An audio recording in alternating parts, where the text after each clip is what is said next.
Mzozo umeendelea kutokota kuhusu usimamizi wa kamati za bunge, huku hoja hiyo ikitarajiwa kujadiliwa hapo kesho. Hata hivyo, upande wa upinzani umekariri kuwa hautohudhuria kikao hicho, wakati wabunge wakiendelea kumlaumu Rais Uhuru Kenyatta kwa kuchangia mtafaruku huu, kama Francis Mtanaki anavyoeleza.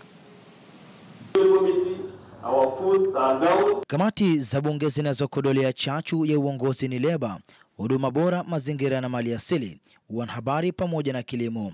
Zote hizi mwenyekiti na naibu wao watabaini mbivu na mbichi hapo kesho, wakati hoja ya viongozi hao kung'atuliwa itakapojadiliwa. Upinzani kupitia Junet Mohamed umekwisha rusha mshale wa kwanza kwa kujiondoa, wakisema wakutatua hili ni Jubilee. Our members will not participate in an illegality to remove people who have been elected into office in accordance with the constitution and the standing order.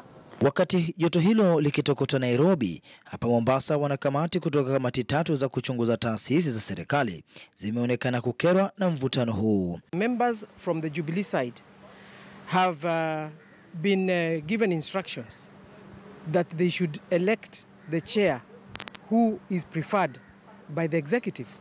So in a way, that is like Parliament is not independent. Even they go further and claim they were not in their right senses. Now, people who are voted, I don't know those constituents, they were voting for people who are innocent. The independence of Parliament must be protected, must be defended jealously.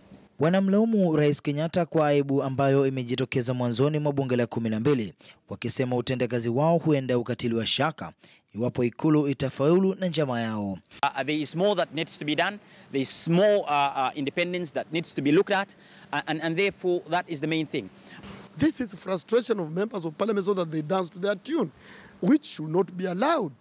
They are returning us back to dictatorship. When you are a member of a committee, yours is address the issues of the committee, which are in a bipartisan manner. So you can't put a chair who is going to work under duress or to get instructions from the State House for that matter. Hadi sasa ikulu imesalia kimya, wakati viongozi wanaotaka kung'atuliwa wakiendelea kusimama kidete kwa kamwe hawatobanduka. Francis Mtalaki, KTN News, Mombasa.